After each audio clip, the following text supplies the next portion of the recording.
Hello, everybody, and welcome to the Spiritual Journey podcast. My name is Nimesh and I'm your host. I always love starting every episode by saying thank you. I feel so blessed with this podcast, the impact it's having, and I started it as a passion project, and my objective was really to simplify spirituality, to guide people on their journey, and with the messages I get on a weekly basis, and it's clearly having an impact. It's reaching those when they need it most.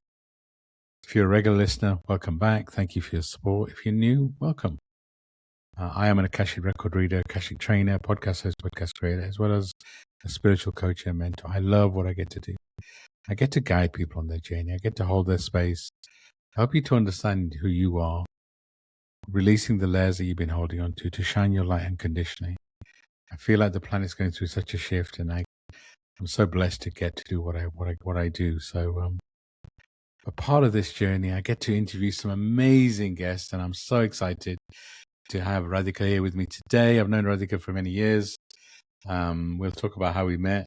She's Grammy nominated. Radhika, you're my first Grammy nominated artist to come on this podcast. I'd love for you to introduce yourself and welcome. Well, I think you said it all. Thank you so much for having me here. Yes, I am a artist and explorer of consciousness through sound. And my heart is really with inspirations and the ancient Vedic sciences. I find a lot of logic and reason, compassion and love that is transmitted through these practices and these pieces of timeless wisdom. And so I try to spend as much of my life dancing with that and understanding it and sharing it. Wow, that sounds so beautiful. And sound touches our souls in ways that words cannot. And it's just I've heard your music, and it's so powerful. It touches my soul in ways that words can't. So let's just start with, I always love starting us talking about the current energy of the planet. And I feel like the planet's going through a massive shift, and shifting from divine masculine to divine feminine. What are you feeling in the planet? What do you feel that's going on? What are you energetically feeling the planet's going through? I feel we're in a sacred fire. And traditionally, fire at first experience is a little scary, if we're honest. It's a beautiful thing. It brings a lot of light, but it has the capacity to do many things. And I think it's showing many of the aspects of what it is expressed as at the moment. It's awakening a lot within the individual. It's awakening a lot within the collective consciousness. It's a beautiful time and a nervous time. But, out of that chaos and unknown is where true knowing comes from. And I think we're beginning to approach a precipice of some sort, and it has been building for a few years, especially in the last few. And we are at this point now where I think everybody is really being asked not to look at what's going on outside, but look at what's going on inside, really, because we don't really have a control on certain aspects of what are happening, but we can always be in control of what we do and tend to our garden. And we have to decide whether those are the decisions we want to make. Couldn't agree more. And I talk a lot about, I feel like we all have a choice. We do the work on the inside, or we let the outside know, consumers, right? So I'd love to know more about your journey. Your music is so soulful, but how did you get here? What's your journey to shining your light in the unique way that you do? Well, I think I've been made to sit in fire all my life. That's why. That's why you resonate with the fire so much. Well, yes. I mean, yesterday was Holi. It was the Vedic festival of Holi, where, for those that know and for those that don't know, it's the story of Prahlad, who is a true bhakta, just an innocent, sweet little boy who only wanted to devote himself to God. And by the jealousy of his father, who wanted all of his attention and devotion, Prahlad was in danger a lot. And this poor little innocent boy ends up sitting in fire by his aunt. And that's why we celebrate Holi, because through his devotion and his commitment to that truth within and where he wanted to set his love, he's protected. And I really resonate with that story a lot since I was a child. My life has been full of, as I'm sure many people, I'm not special this way, where I think we repeatedly come up against situations where we are tested on whether the choices that we're making, are they truly ours, or are they what the world is determining is right for us? And I've just come to learn that whenever I adhere to what the outside is telling me to do, I'm never happy, and it doesn't work. It just doesn't work. Yeah. So I think I've had many hard knock lessons since my young age. And I've realized relatively early in life, I feel fortunate, and I only wish that most of us do not spend our whole lifetime searching for this truth. But I'm relatively lucky that I discovered quite early on to only listen to my essence. That is really the only voice that has never steered me wrong. And so I loved music as a child, and my family loved music, and I was listening to, mantras and devotional songs as a young child, and it came very, very easily to me. But growing up in a Western world, it's not something that you considered as, oh, I'm going to do this when I'm older. I actually wanted to be a doctor. I wanted to be a surgeon. I wanted to remove cancer for people. So I think it's in me Wow. that I wanted to relieve people of something that is blocking Mm. them. That is the essence. And I never imagined growing up and making music that was inspired by the Vedas. Being Indian, you're never taught to utilize your culture or exploit your culture, or really it's a very intimate, devout thing. Something I kept very personal for many, many years. And I actually didn't share this part of myself for so many years. And it's only after people kept asking me um, to do it. I would sing it in the moment or at gatherings, but never considered myself to be an artist or a conveyor of sacred vibration. I mean, who am I to do that? Mm. I couldn't decide that for myself. It was kind of decided for me. But I realized that as a child, that's naturally what I went to. So I think it was decided before I even came to this planet. I love It's it. there from a previous life, and I'm lucky enough to realize the purpose. Wow. Yeah, I love it. And when I hear your music, to me it does sound very channeled. It sounds like it comes from a different place. It takes me to a different place. So I'd love to know how you feel when you create music, when you're singing. What does that feel like for you? Do you feel a connection? How does that feel? I feel gone, honestly. I don't feel like I'm here. Um, I don't even know if I'm here. Honestly, it's a very strange experience, because sometimes what's happening with the voice, I'm observing what's happening and thinking, how is that happening while it's happening? I love it. Yeah, And like an out of body experience. yeah, I have this out of body experience. It's almost like an out of sound experience. It's like I'm in actually, this is the first time I'm thinking of it this way. People have an out of body experience where they see themselves. I have an out of sound experience where I hear myself. Wow. I'm aghast sometimes at what comes out, because it doesn't make sense. Yeah. It's not something I sat and I trained for. It's not something that I've had singing lessons, and I've had all those things, but this, I never had training in channeling. I don't even see, I can't even call myself a channeler. Other people do, but I can't even bring myself to do that. I can't bring myself to call myself a teacher or I'm simply sharing what I love. And it's a nice surprise each time, and confirmation that it's not me, because I'm so surprised by it. I You love know, it. It's so, the so own humble.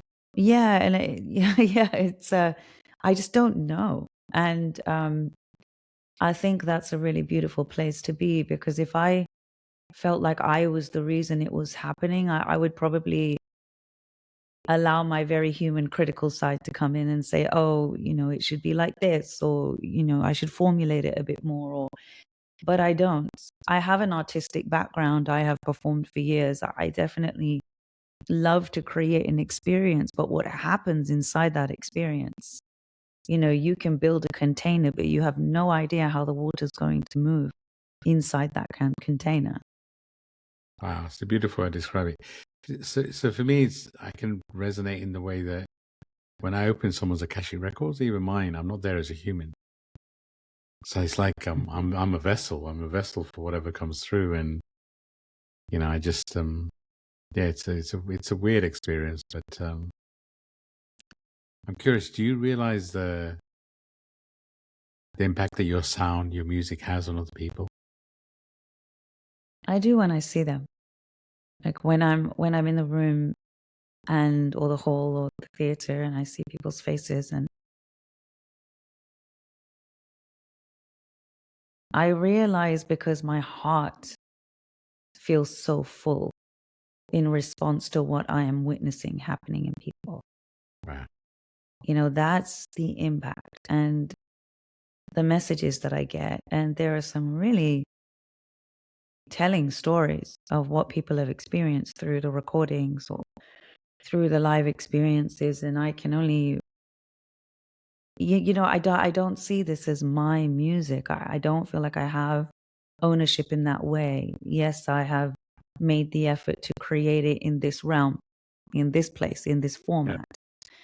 But what is happening in it is so utterly and completely vast that in a way I just feel fortunate to be a part of it. I'm part of the music. I'm just lucky Wow. enough to have my name on it or play a small role in facilitating its deliverance. But in terms of me impacting people, I guess the part of me that might be facilitating the impact is just, this is the way I share love. This is the way I love people. This is my way of getting to love people without obstruction. Because when people hear music, they're open. They're the most open when they're hearing music, when they're experiencing that. So I get a chance to love people. Wow, that's so beautifully said. And I had the pleasure of experiencing hearing you sing live in London. Yeah. A few months ago, whenever it was. Time is such a weird concept. It is. And for me, it was an out of body experience. I mean, I was surrounded by people, but I wasn't. It was almost like I was in my own little bubble. I chose to kind of sit more on the edge because I knew that's kind of the experience I was going to have, and it was just, yeah, for me, I wasn't in my physical body. You took me on a journey to travel to different realms, and it was just such a beautiful experience that, yeah, I wasn't really there as a human, and and yeah, I really, I've known you for a few years. I've heard your music, but listening to you live was a different experience. So thank you for that. Oh, you're welcome. And it's always a good thing when the live surprises you even more, and it's some ways a better way than the recording, right? It's there is something beautiful about sharing live. It's always a combination of the people in the room, the energy of the day, the state of my physical and mental emotional being, your physical mental emotional being. It's a conversation. The experience is something that's happening between me and the audience. Yeah, It's its own living entity, and it gets to move and express itself as a result of everybody that's in the room. And that is what I find so glorious about these experiences in person, is that it's different every time. yeah, And also every time I do it, I check the Vedic astrology, or I'll check what's going on with our planets or what's going on with the general energy. And I'll definitely speak into or attempt to steer, or at least set the evening with an intention to be supported by that particular energy. That's why it's never the same each time. Every time you come to an experience, it's going to be different. It's going to be yeah. different every time.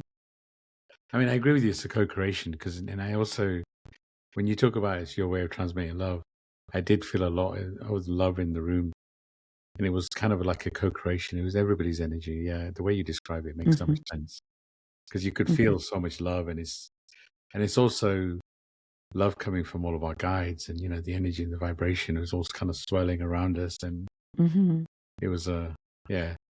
I've had Really, people say that they've seen yeah. things in the room.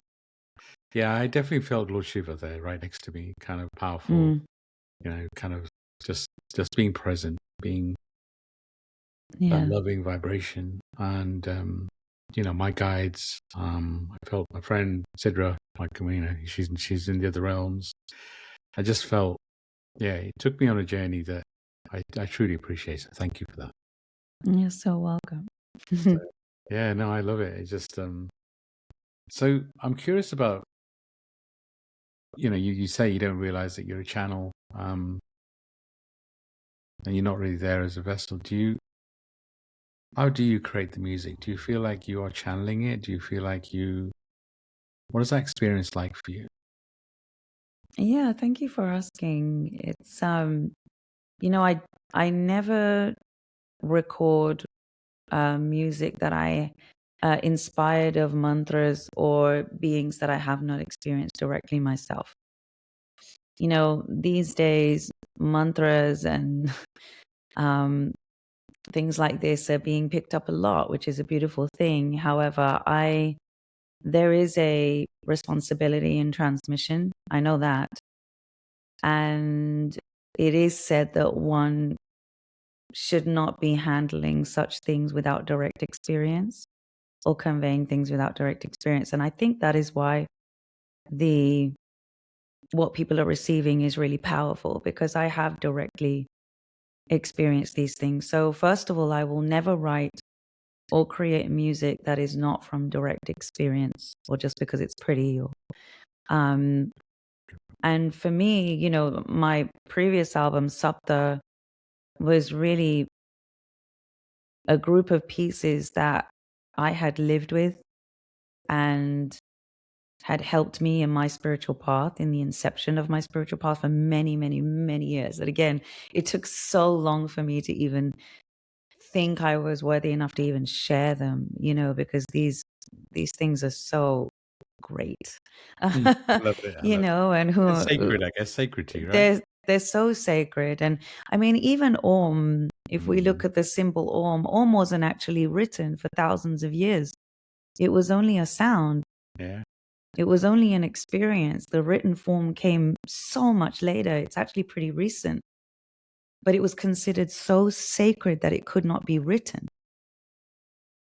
Now people are tattooing it all over themselves. I mean, Yes. sorry, I just, it's these things are not treated with the Yeah, respect that they should be.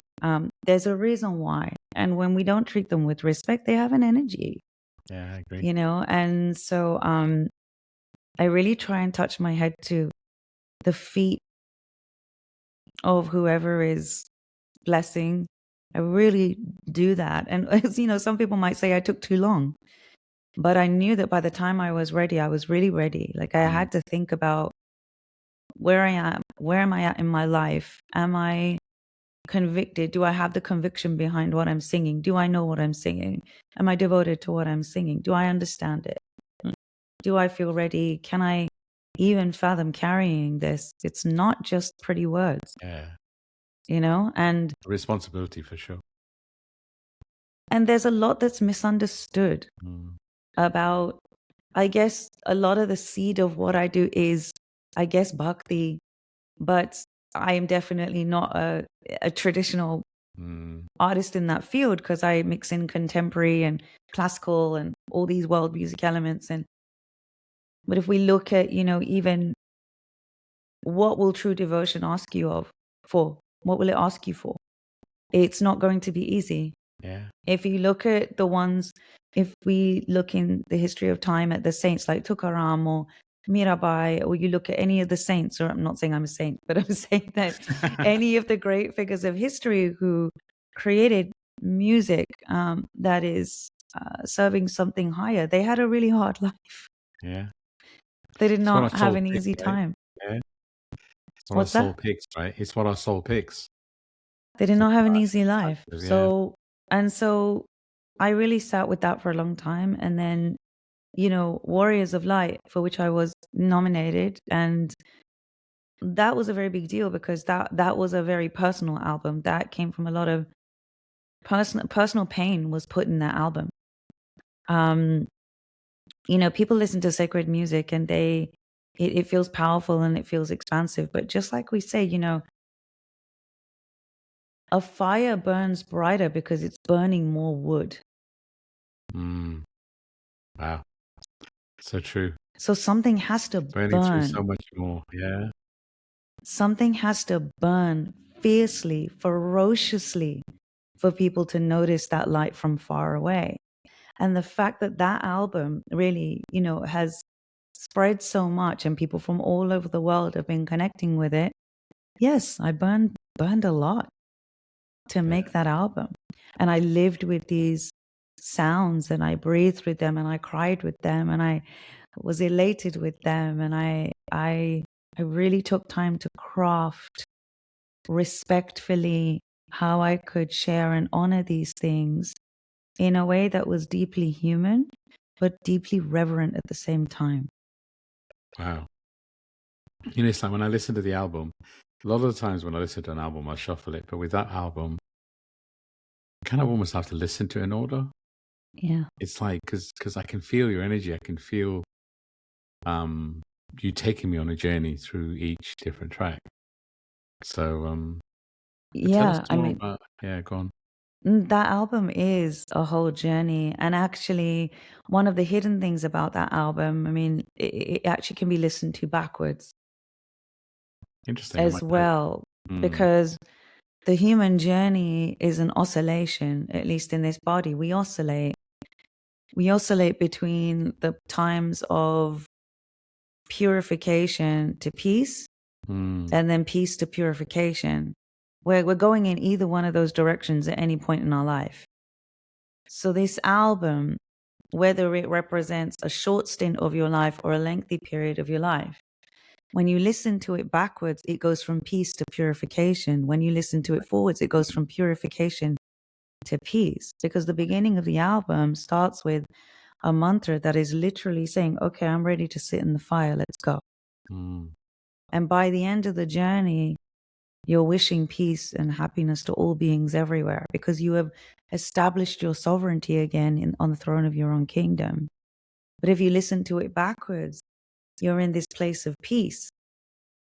And then you enact your sovereignty. And then from that place of sovereignty, you hear a call to stand up for what is right. And then you enter the fire and you're willing to burn and purify. So we're Wow. going in either one of those directions. Yeah, So makes sense. thank you for noticing that. Yeah, so beautiful though. It just, like I said, it touched my soul. It just, and then watching you singing in person was just another experience. And if you want to share about the production of the album, because obviously it feels very personal to you, and I Yes. can hear you going on a personal journey through your music and the album. So I'm curious, anything you want to share about your journey through that music? Yeah. I mean, the co-producer of this album was called George Landris. He did an incredible job with me. He worked on my previous album as well. On this album, I was a lot more involved in the production, and I was pretty meticulous about how I wanted it to sound. The instrumentation on each song is a little different. Had amazing musicians like Max ZT, he's another Grammy nominee, like an MB Gordy, he's another Grammy winner.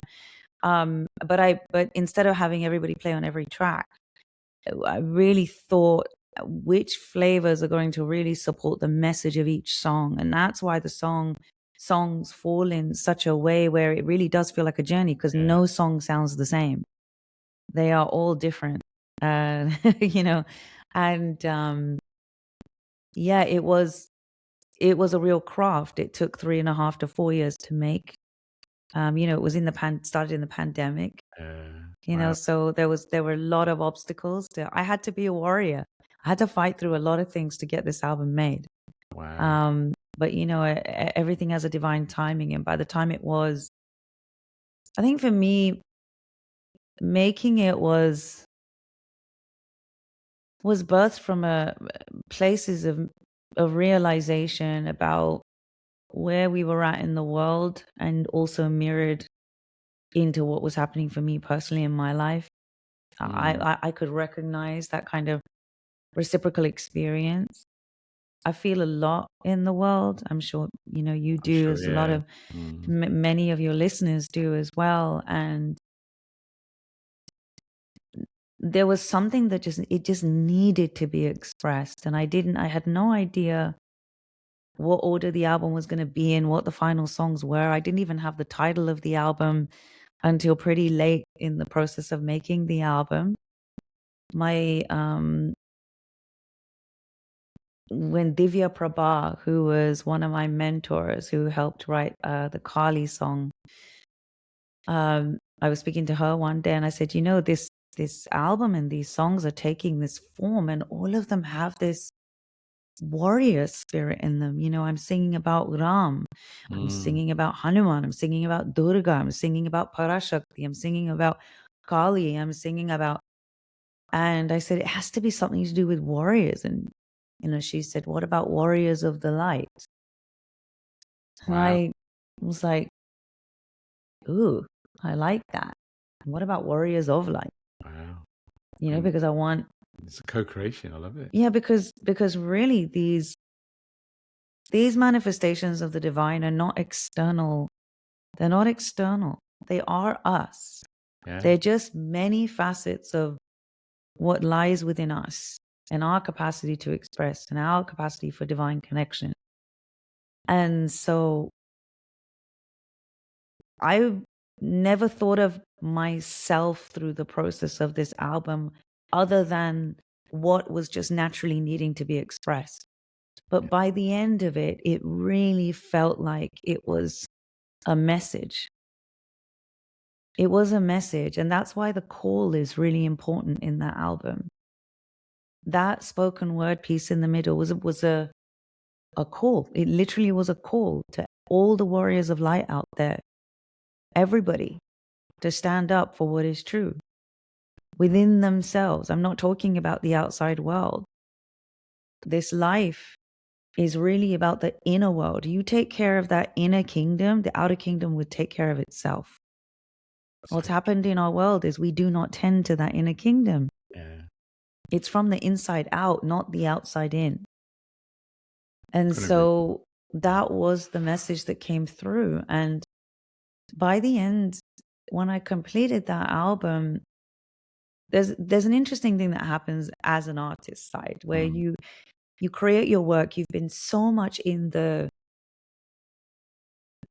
function and the expression of making the music and the record, and by the time you have it, there's almost this, for me, this disconnected feeling of okay.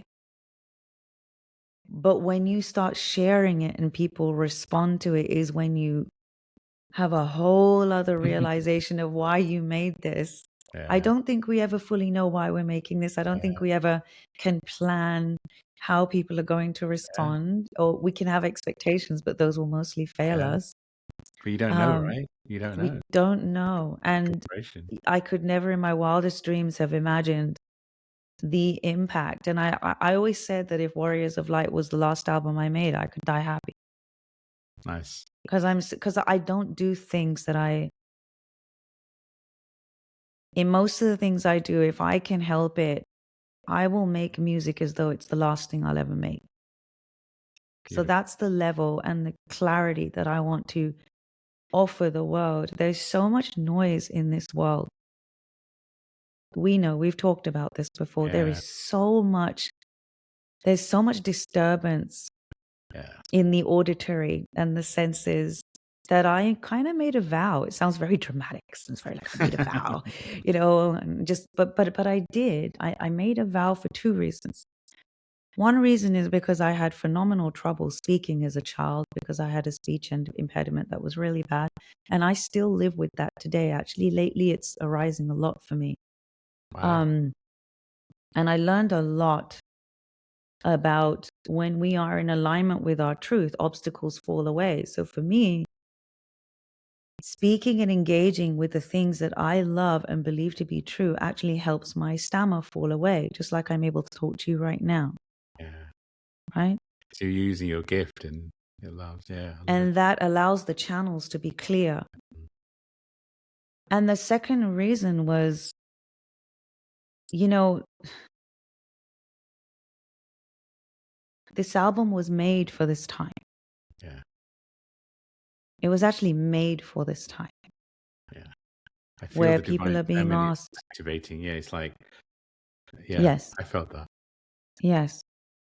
So it came out at the right time. It came out at a time where it could be, people could marinate in it for a little while. I've had so many people message me saying, my life has changed, or I've made decisions to just bring more clarity in because of this piece or this song or this, I've lost loved ones, or there are some very extreme situations that have happened, and I wouldn't share them publicly out of respect for people, but really deep things. And I'm not going to say it's just me. I'm not even going to, it's also them. It's also their karma, Yeah. their receivership, their openness. And I think it's indicative of the time that we're in, where there's this resonance, where music like this, messages like this, philosophies like this are beginning to resonate more with people. They are finding a glimmer of peace or some kind of catalyst in it to support them out of a bit of a prison. We put ourselves in prison all the time. We do it to ourselves more than anybody else does it to us. Yeah. That's very We true. can blame government, we can blame all the, but we actually do it more to ourselves. So that has been huge. But there's a power to that, right? If we choose to do that, we actually have an option to do something different moving forward, right? So there's a power, right? Because otherwise we judge ourselves. It's, we let the outside noise consume us and put us in prison. Well, that's what you used to do. Now you have a choice to do something different with that awareness. And I'll It's all tell you, choice. It's all choice. yeah, that album.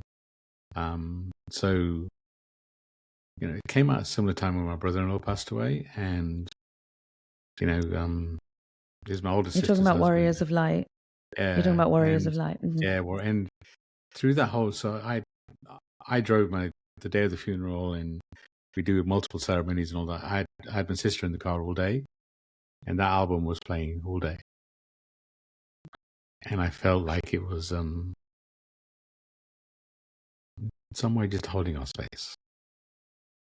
Grief is so personal, it's so individual. There's no, but it's like, when you can play soulful music, devotional music, it just takes you to a different place where maybe you can feel the love around you rather than the grief. And I really feel it held our space. So thank you. Thank you for sharing that. And, I felt also in that album that it was like, when you finished it, it felt like a closing of a cycle for you, i.e. in your personal life. There was a kind of like and we didn't talk about much about it at the time, but I felt there was a direct correlation between what you were going through and kind of the personal journey of closing a cycle, and releasing the album or finishing at whatever stage kind of felt like closing that cycle to begin a new cycle. Is that true? Yes, very much so. It was. I think I consider myself fortunate that I had a medium, a mode that I could express personal things through and move energy and move my heart in a way. And I really believe we all have that. Yeah. We all have that. Mine is music and sound. For others, it's, any form of creation is going to support us move energy. That's the point. And, it's, if we look at our world today in our education system, it is literally trying to erase everything creative out of you. And we have to think, why is that happening? Why is that happening? Yeah. Because creativity actually gives you creativity frees you. It actually gives you freedom. And so, yes, this album was my way of moving through what I needed to move through. But at the same time, the conclusion and culmination of it's like I got what I needed to get out of the process. Through the process, Yeah. I was moving things in myself. So that's why when I finally had the album at the end, I was finished. I Yeah. didn't I'm really sure. feel anything. I kind of was just like, Yeah. okay, because everything got moved. It Yeah. served its purpose for me in the making of it. Now that it's ready, it serves its purpose for other Yeah. people. And that's almost like an old version of you now, right? That version of you doesn't exist anymore. As you Yeah, I complete that mean, chapter. the version of me that made it is still in me. It's still in the fibers of who I am. But now as the observer of that experience, Yeah. and now that I get to play that album in public, it's coming from a much different place because I'm now coming in more of a place of experiencing it and holding it for others Yeah. rather than going through it for myself. It's a very different space, which is also why, one point I would love to especially make is that I believe it's vital for anything that we create for us to sit with it for a moment before sharing it with others, It's like integrating it. because it is Mm. our personal journey. It is our creativity. And oftentimes today, we are so hasty to get validation from other people that we sacrifice that intimacy way too soon, Yeah. way too soon. And we don't integrate it. And I took time to integrate it. I mean, it took a long time to make this album. I took about 8, 9 months to actually just mix it alone, like, and then go back and did it. So by that time, I had actually sat with quite a few of the songs that were ready. So by the time I could even mix it, I was somewhat, I Yeah. could be objective about it, because you can't, you can't mix music if you're too emotional about it. Like you'll just never get it done. And the people that I worked with, the co-producer, I mean, I already drove him a bit mad anyway with being so picky, and I am so grateful. But there has to be a bit of a removal of that personal Yeah. thing when you're coming to mixing something or you're coming to present something, because otherwise you'll get too caught up and too stuck. So I have found that it has really served me. And also, once you have the space, it's almost in this kind of void space of, well, I've made it now, but I'm not sharing it, and I'm waiting to share it. And there's kind of this void space. That is the space you can really integrate. You can really settle and find just a little bit of the no space, the not doing anything, and just being with it. And I think that is very important before you go out and share in the world, because you need to be steady. Right. It's If you're almost like too going through. attached, Yeah. It's almost like you're going through a birthing process, right? yeah, And yeah, so and you have to that's, be ready to be seen, to be out in the world. yeah, and that's what it takes time to Mm. come from the womb out into the world. You got to go Yeah. through this canal. It could be 8 hours, it could be 72 hours, right? Yeah. That's the part. Yeah. That's actually the part. Milestones. Yeah. So what was So it like? that, yeah, Yeah. that's the integration.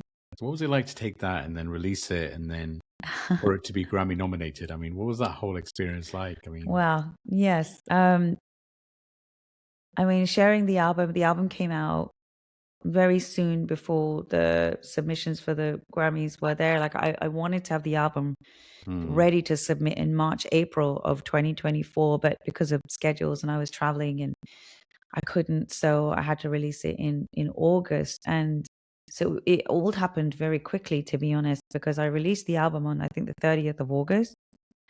And then, had just got it in time, because I think the last day for submissions was the 30th of oh August. wow, okay, so I divine so timing. I was like, "Mm, okay, well, something better not go wrong with the upload and the distribution, otherwise um so that worked. And then, I'm I'm going to be very honest with your listeners.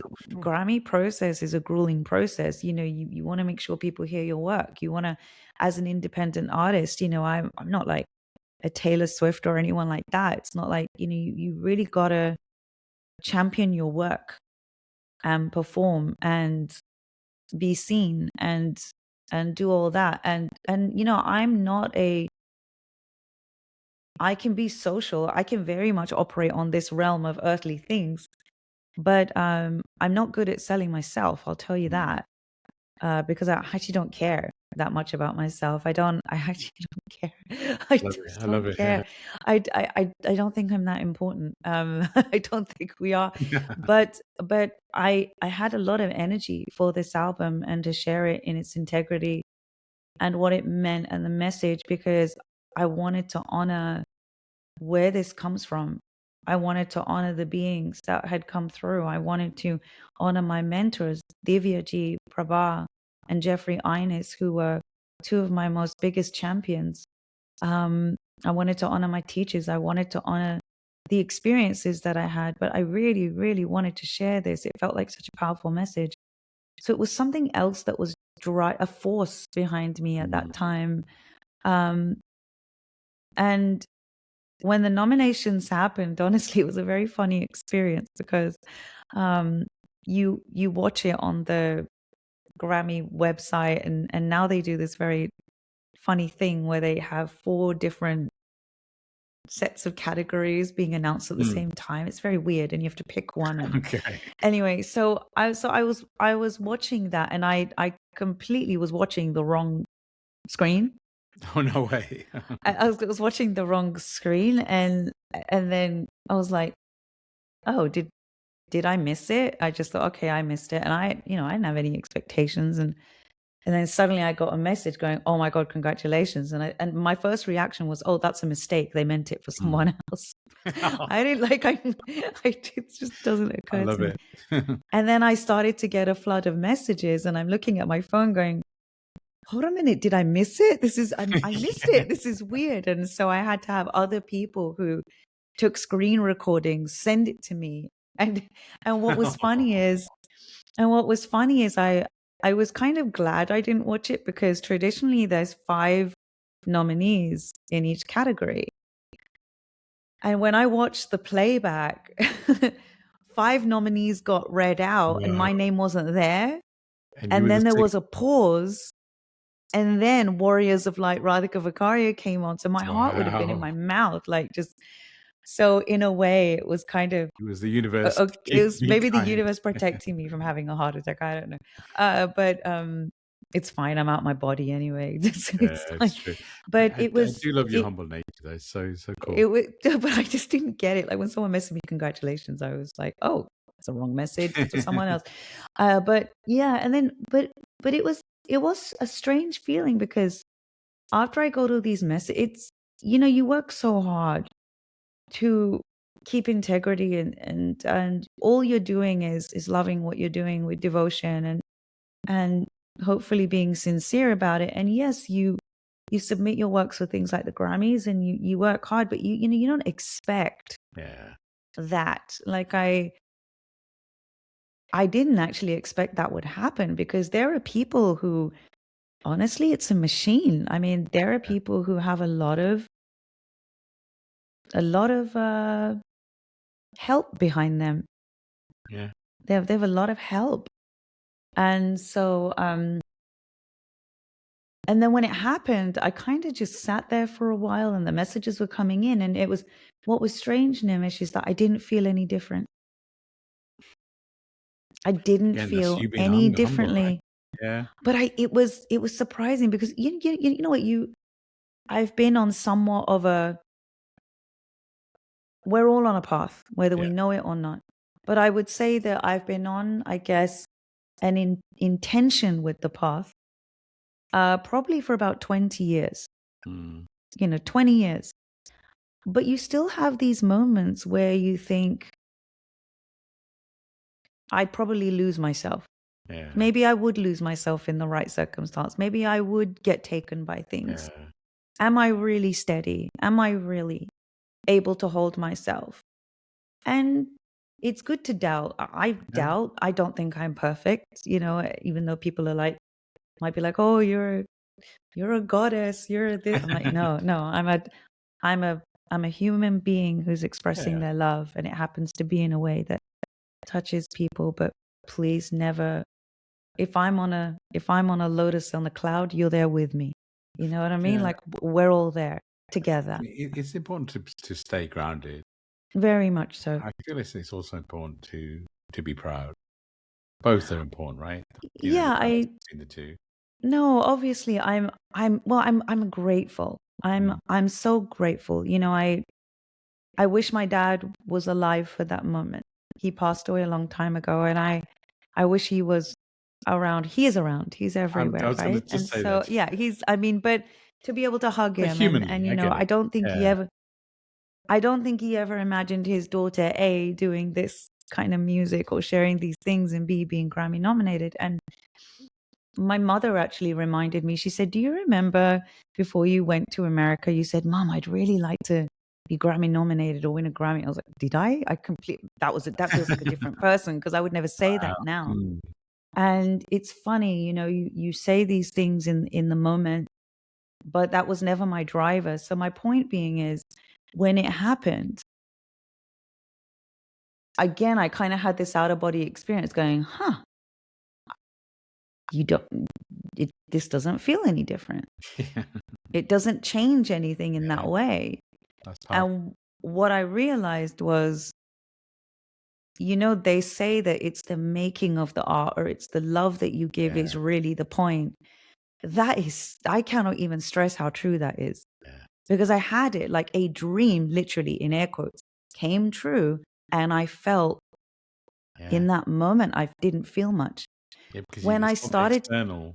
It's the yeah. And, but when I, but when I started to think about, my God, it takes people to vote for you. It takes the academy to recognize you. It takes people to actually go to the thing and click mm, your name and vote for you. And I just felt immense gratitude to everybody that listened and everybody that voted for it, believing it was a Grammy worthy body of work. And for that, I'm so grateful. And it really touched my heart. And then when I started going to events and seeing people's faces in the academy who voted for it, because there's so much music you can yeah. vote for. And they chose mine to be one of 5 out of 176 that year. That's crazy. 176, that Yeah. category is very big now. So I felt like I won. It was incredible. I'm very grateful to Yeah. the fellow musicians and creators that voted for it and believed that it was worthy and felt its Yeah. message. I mean, when I saw you nominate, I was so proud of you. It was just there was a moment of just I was just grateful and proud. There's just your music was such a light, and I was like, wow, that's really cool. You really, I felt your light. I'd love to know what's coming next for you. Then I see you work on your next album. What's you taking a time out and just kind of enjoying your journey? What's happening in your world?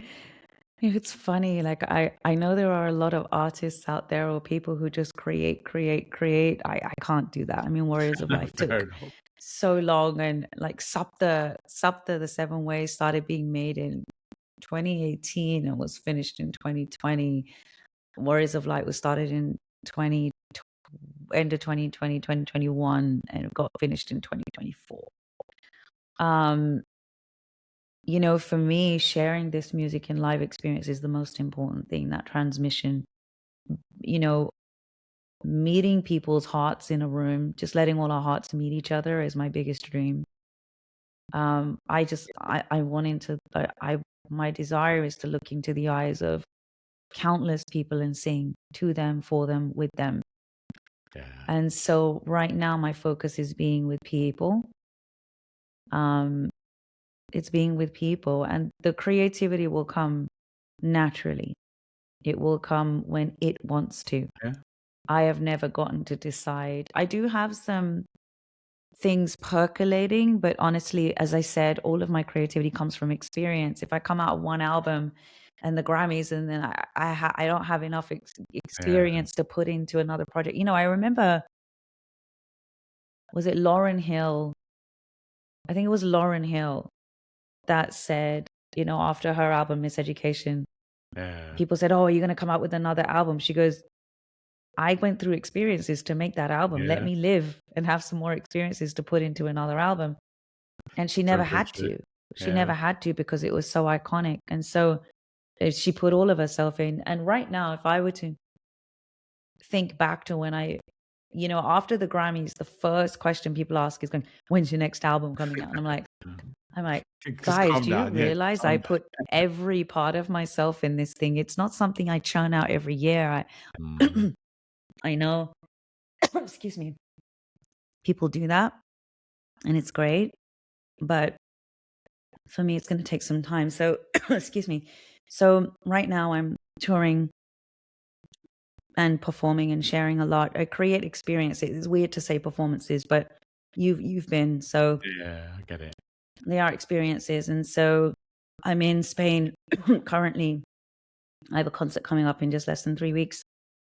Then I'm also doing more workshops. People are asking me to do more workshops. So, one of the workshops I do is called Resilience and Resonance, the Inner Intelligence of Sound.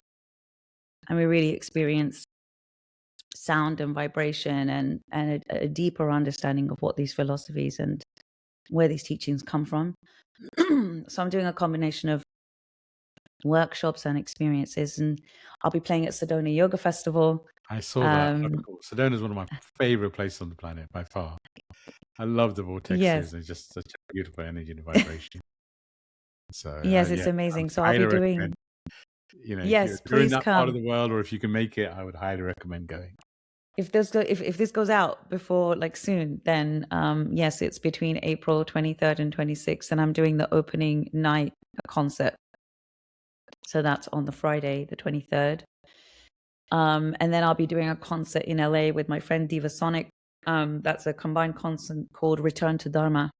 And that's at the Pico Union Project in LA. That's on May 1st, which is in some systems they say it's Buddha Jayanti. It's the Buddha's birthday, and the day before it's Narasimha Jayanti, which is an incarnation of Vishnu. So it's a very powerful full moon. It's actually all around the concept of courage and dharma and restoration to what is true. So I really wanted to do something around that time like that. And then my friend Diva Sonic, Linda Arnold, was like, I really want to do something with you. So I said, let's do it together. So Wow. that's on the 1st of May. So, and then after that, I do a workshop in Southern California. Then I go to New York, and I'll be doing a few things around upstate New York, and then maybe a couple of salons in the city as well.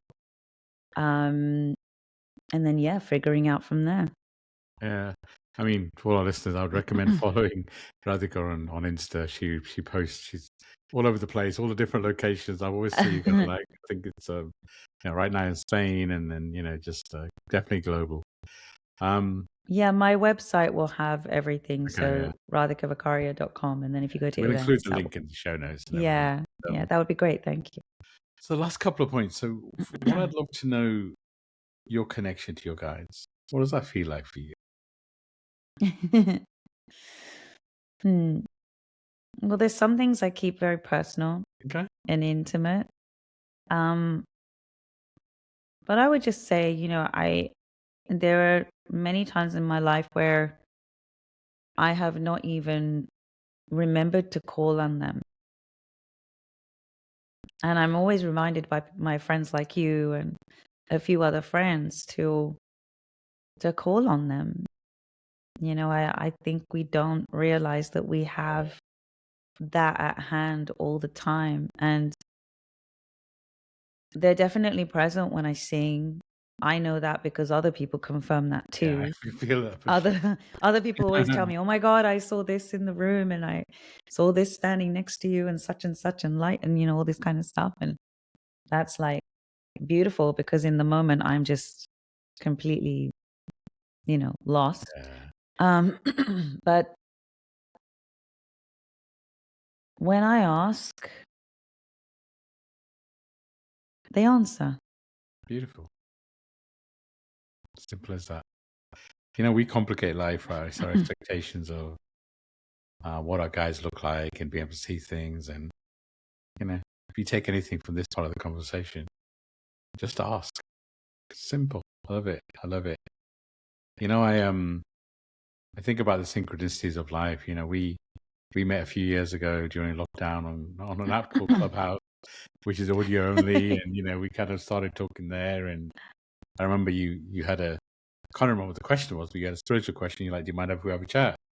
And that's, we had a chat, and it was beautiful coming full circle, staying connected through that period, and then seeing you live. It was the first time we met was in London, right? At your event. So Yeah. I've seen your evolution. I've seen you shine your light. I've seen how it's evolved, and super, super proud of you. Super proud of you for shining the light in the way that you do. So thank you for agreeing to have this conversation. I know we've been talking about it for a while, but as we close, I want to hand over to you to share anything that's in your heart, anything that you want to share with the audience, anything that you, as we close, over to you. Well, I want to say thanks to you and people like you in my life, because that period from the pandemic till now, especially during the pandemic, was hard for a lot of people, including myself, and if I get to shine a light, it's because there's space around me to be seen. And I think that the people in your life that really love you and support you create that space for you. They encourage that. So I would not be doing this without the support and encouragement of those like you in my life. And I do remember being curious about Akashic Records because I'd heard the word thrown Yeah. around a lot. And I'm like, oh, what's this? And like, okay, is there someone who really knows this? Is not, and then we had a conversation. It was very evident, very clear that you do, and there's always been this love from afar and through this journey that I've felt. So I just want to mirror that back to you, because none of us are here without the help of others. Yeah. Our guides, our guides in physical form and our guides in non-physical form. So so that's important to share. And I would just say that no matter what happens, if there's anything you take away from this conversation, I will just ask your listeners to trust yourself. Trust that you have the capacity. You have everything that you need. You are capable.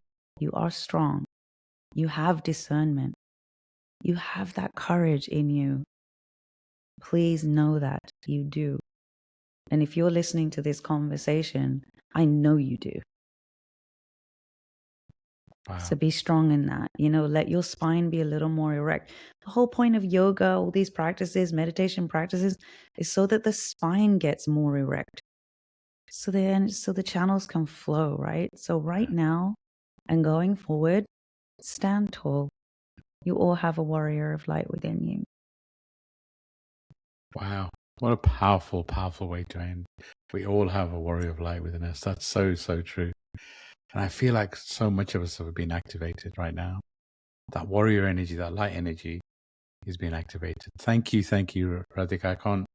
I'm so grateful for you being here. I'm just, you're such a powerful light. And I knew this conversation was going to be great. So I was looking forward to it. I'm sending so much love and light out to everybody. It's just, if you're inspired to listen to Radhika's music, it'll take you to places if you let it. And if you can see it live, I would highly, highly recommend it. And, allow music to touch you and take you on a journey that the words can't. I mean, words have a role to play too, right? Otherwise, I won't be doing this podcast. But music has a way of just touching you. So thank you, everybody. I'm sending you all so much love and light.